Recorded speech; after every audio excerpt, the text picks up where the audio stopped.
Te bandeko balandi boyeba lamu epa na biso toza na esengo mingi ya koyeba ke oza toujours fidèle na différentes occasions ezosala ke différents programmes na biso bolandaka yango. Je pense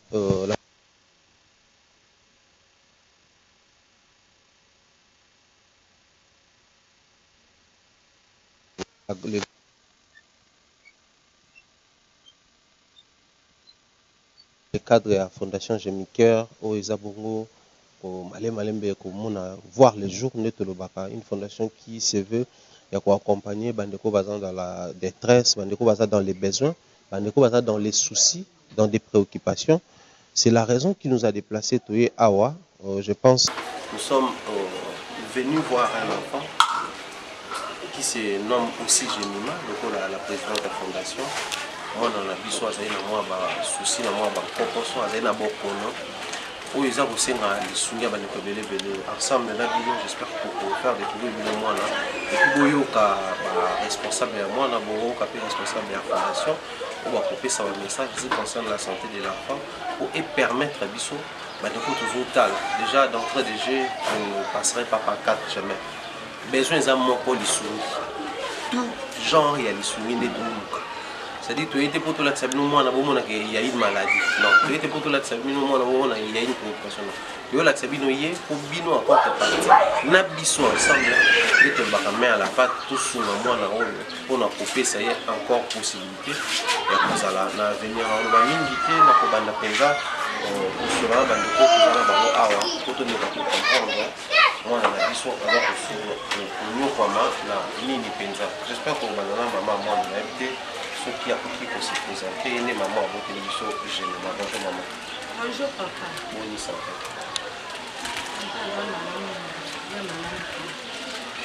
Voilà, nous avons un bébé qui a témoigné Jemima, il a une maladie de la sur la droite. On a trouvé maman et moi. Moi, je suis Jemima, je suis moi, la cocola, je suis tomona ki tomona na hôpital. Donc on na hôpital on a basale opération. Na opération wana basengaki bambonge belé.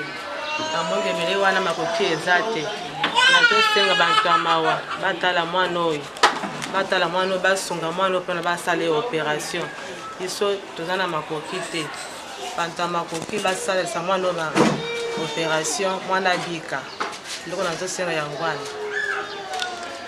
Depuis ça, la maladie de Biabouta Makidango, nous avons zokola, nous avons zokola. Moi, na zokola, lisse zokola. Parce que tant que nous moi, dans un programme, on a dit qu'on a évité. Et ça, la caïni, en attendant, ceux qui sont hôpital, mais il y a un moyen de pas si aller là, quand on est. Ceux qui les soignent, ils disent que ça n'est pas malade, la caté, tout le monde dit que c'est là.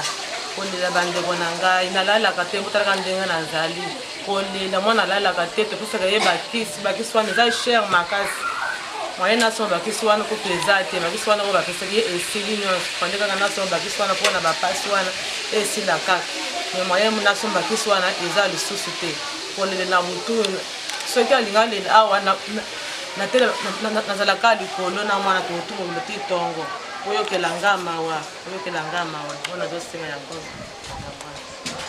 Merci, maman Koumona Nikassi. D'accord, j'espère maman aimé Mbouy. Ndaza maman ya Jemima, le bébé. Jemima zana mbula bébé. Jemima a 4 ans. Ok. Jemima a 4 ans, j'espère que mon 4 années à souffrance na Kamwali maman Mbouy a fait 6 messages, j'espère que vous avez sur la soupe. On va comme ça on va sur la terre. Là, maman aussi avant tout maman Jemima ou à sa présente fondation. Bonjour maman. Maman de l'autre côté, je pense que c'est elle beaucoup plus qui s'occupe de l'enfant. Il y a ça maman pasteur na bango, mais à porter du Cameroun à monter ma fait à côté à Rotterdam. Ma casse j'espère l'ensemble de la solution pour maman. Bonjour maman. Ok, maman Stéphanie, merci pour le temps PC surtout sur la mais j'espère que vous avez déjà besoin qu'il va voir comment on a vidéo, mais tout le réitéré situation ya Jemima sikoyo toloba eza ndenge nini?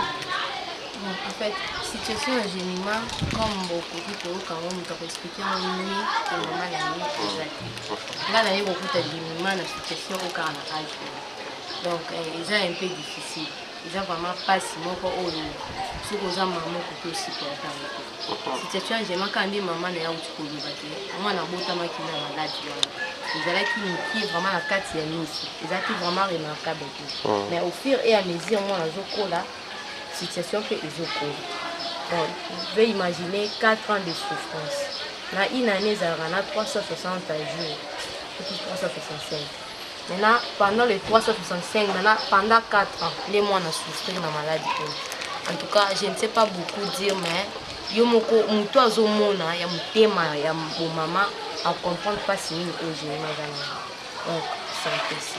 Voilà, tout pour la situation simplement parce que yo oza moto porter maman nazo capable on a mais yo posa moto le porter situation si on mon na kabango du temps au total la kabango bazo vivre ndenge tous à la sincère ba ne ba ota la biso ba vivre ndenge papa komona déjà situation ya mwana na ezaleli ya mama eza compréhensif en ligne qui est situation eza vraiment malamu situation eza vraiment malamu déjà que non tout là tu as bilamba pour la autoza na TVT situation eza vraiment malamu même sur le plan ya kolia ya kolata ya famille situation eza vraiment malamu pour nous dans la franc yomba et donc eza yomba.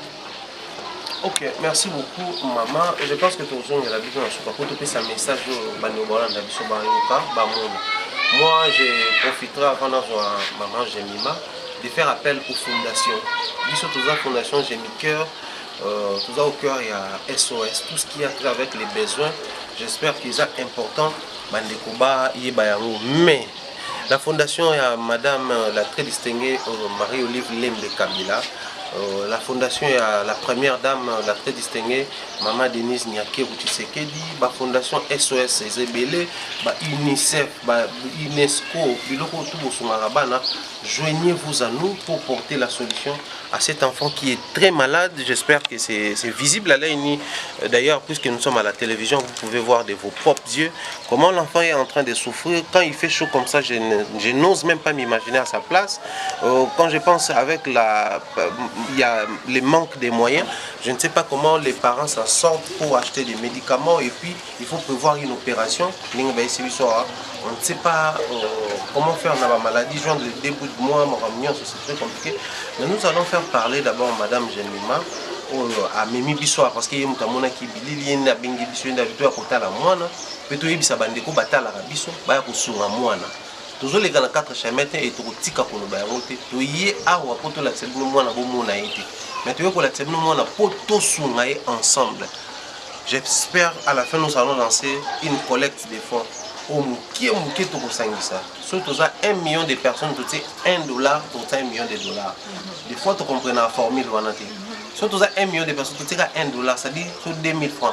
Tout ça, là, $1 million peut vous permettre, moi, dans une solution, tout sentir que quand on sentit que la mission est $1. Ne dis pas on sentit que il peut qu'on sentir que mais tant que kangi ça yango, il y a la solution Madame Jemima, bonjour.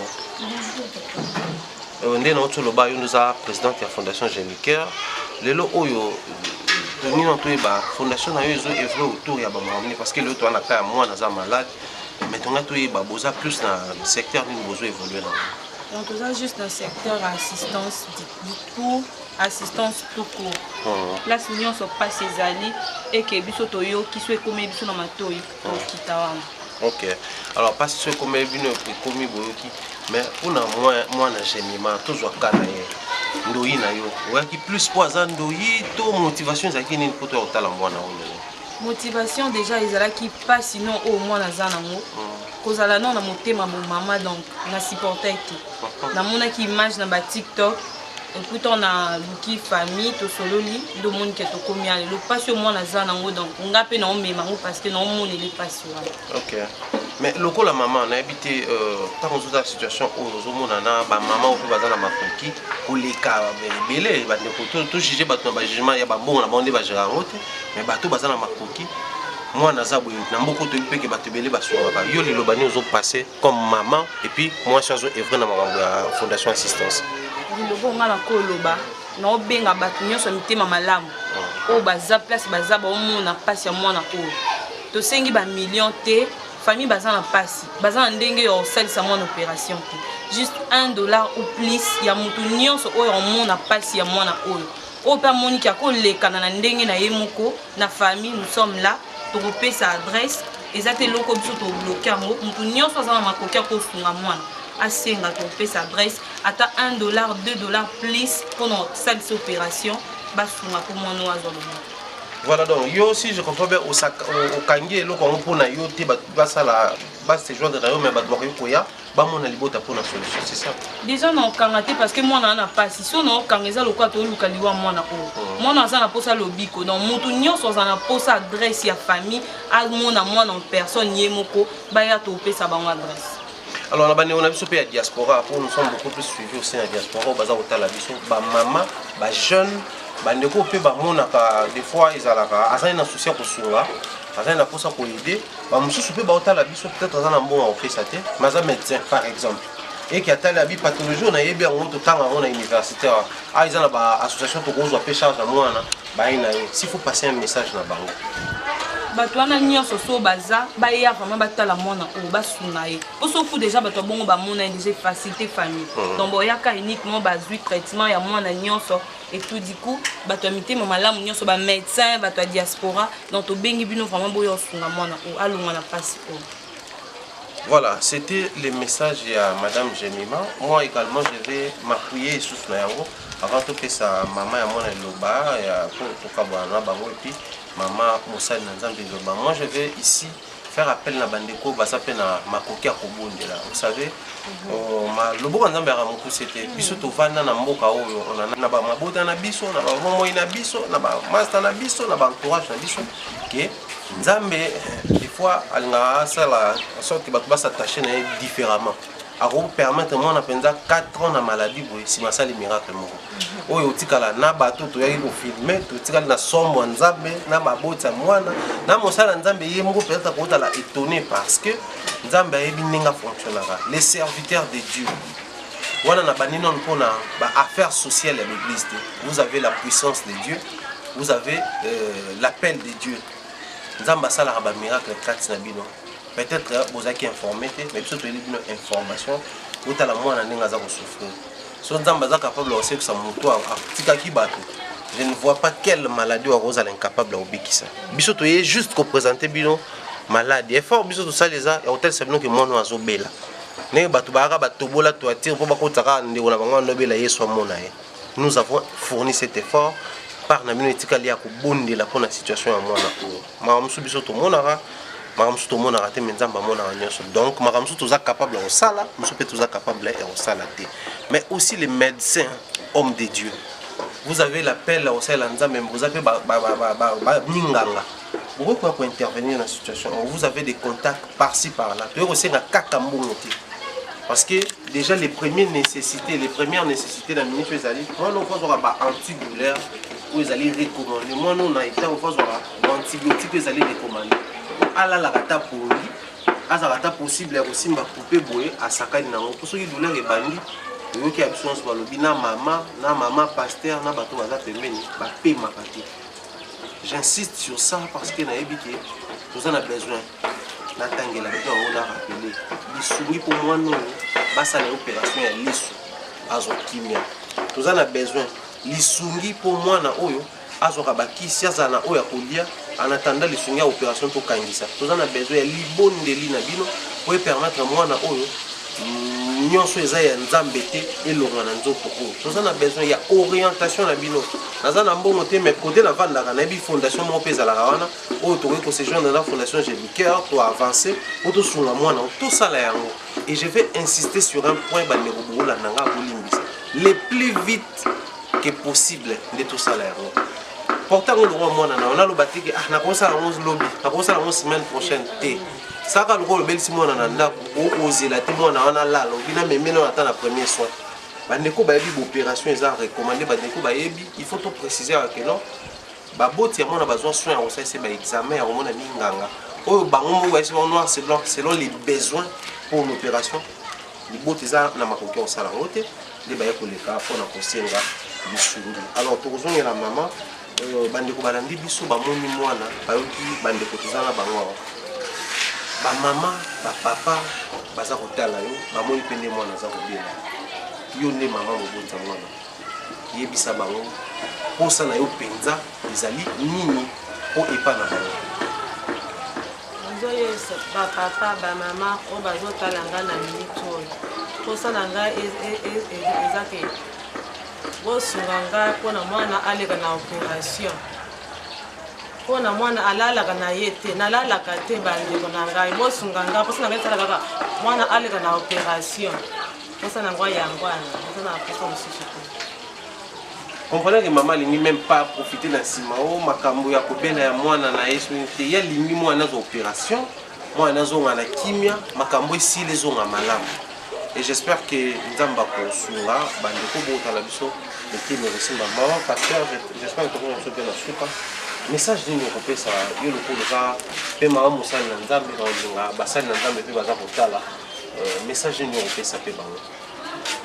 Merci papa pour la parole de ce message n'a pas marqué le sujet fait sur la prière est la clé. Donc on peut faire tout quand ça va bon mais ce qui nous a décidé qui caractère notre problème à gémima et à bongo et tikali bongo tokoki kolongola o nzambe atieki o nzambe alobiki. Alors prière peut ezapé et le moko est important pour la gémima. Partout tu es même ta ozana mbongo ya kopesa ki pour la soin ya gémima. Prière na yo kaka wana c'est important pour la vie de gémima. Je dis toujours à sa mère que nzambe aza capable ya ko okanga kika miso zo sambela bofongoli pe bomoni situation mo no changer biso nyonso tokotombola bakiti maboko tokobeta mpona lokumu makolo nzambe alingaka korumisa problème moko boye pa motu po gloire na ye ezala toujours apparaît. Donc c'est un peu ça tozosengaka na mbongo te tozosenga mpe soutien ya baprière na bino partout o bozali na prière na biso na ebino ntango ezosangana ekozanga te koganga na lola mpo nzambe asala oyo azalaki nango besoin na vie ya génie. Donc ça me fait ça. Merci beaucoup maman, j'espère que vous êtes sur maman Jemima. Comprenez, moi nous avons bien la commune Jemima, maman wa ekotala la commune Jemima. Ils ont penza attachement moko ezali et hasard ezawati. Parce que on a vu madame Jemima, le projet c'était de partir ailleurs. Mais tant à mon vidéo insistance j'avais compris que projet on a OK au là-bas dans Moussou. Fallait que pour ça on peut au là moi. Je sens qu'il y a l'amour et dans l'amour c'est là où Dieu réside parce que Dieu est amour. J'ai pari fort que moi na oyo nzamba osala miracle au visiter situation oyo afin que tu trouver solution na félicité na amour na ye et ça là. Alors madame Jemima liloba suka pona kokuta na biso ya lelo et nayebi ke oye a te pour que na libela mais s'il faut passer un message ya suka par rapport à notre koutania na bandeko batalio bandeko pe baza ba connaissance personnelle na yo ba yebi yo o ba moni yo kokota na makambo osunga bato. Quel est le message pour passer dans votre Le message de moi, c'est que je sais qu'il y a tellement de gens qui vont soutenir déjà. Vous continuez à soutenir. Avec vous, une solution. Je l'espère parce que vous avez pour nous.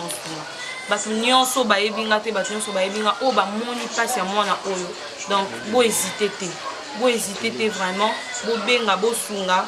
Au pas monique rosunga na ndenge na ye moko bo senga adresse to pesa bino dans la sengi penza patron ko tout du place aza. Donc mon manager privé tala passe à moi na oyo pour vous connecter. Je sais qu'avec toi déjà la solution est ça. Ce que je peux dire c'est ça. Voilà, merci. Les gens vont peut-être se poser la question pourquoi tu le dis moi la télé. Je trouve ça déjà injuste pour l'examen à la télévision. Mais pour ces alliés surtout plutôt la c'était toi on va que moi amour azobela wa bato ba comprendre azobela nini ezo prouver est-ce que moi naza penza malade ya solo moi même nazola que ça moi na télévision na motema pasi mais naza na choité pour que ça moboti to ebi comment est-ce que nous battons afin que to protéger bana na biso mais tous obligés à ça moi donc pour permettre de tout respecter quand même l'intimité à âge tout le bâti. Moi pour chuter je vais passer un message na mokili mobimba.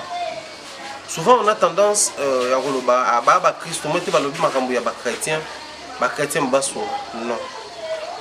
Nzamba simba mutema ya moto yeli. Ozala na obédience mususu. Le simple fait d'être un être humain. Sache que ceci te concerne, ceci vous concerne, vous nous suivez de partout.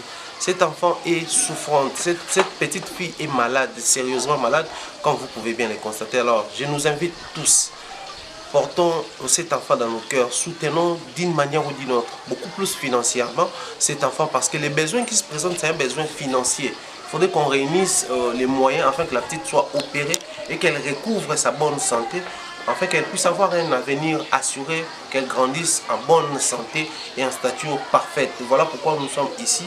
En tout cas, je fais appel aux bienfaiteurs qui nous suivent de partout. Je fais appel aux fondations. Je fais appel aux personnes qui ont beaucoup d'argent. Je fais appel aux grandes dames, aux grands messieurs de la République. Je fais appel à vous, aux managers, aux mécènes, aux journalistes, aux sportifs. Vous nous suivez partout. En tout cas, il y a un besoin ici. La petite s'appelle Jemima, elle n'a que 4 ans. Elle est très malade. Venez-nous en aide, venez en aide à la famille, assistez la famille, soutenez la famille et Dieu, dans sa souveraineté, dans sa gloire, il va vraiment vous visiter, il va vous faire du bien en contrepartie parce qu'il est celui qui soutient les faibles. Donc, le fait de soutenir les faibles, c'est aussi faire à la manière de Dieu. Je ne sais pas, madame, le jour où si moi on a fait cadeau à la poupée, la compte la fondation, vous avez produit quelque chose. On n'y aura pas à propos de moi, on fait sa maman et mon corps. Bon, tu as dit qu'il y a gravité et pour ça, il y a qui appelle qui s'y a l'élo, voilà la terre et voilà, c'est tout ce que la fondation J'ai mis cœur assistance là au salle. Donc, vous avez un problème, une préoccupation, n'hésitez pas d'appeler Madame Jemima, le numéro est là. À orienter. Il y a un homme qui est à Pessi, mais bengi pe bandeko mususu basangani na ye basungi.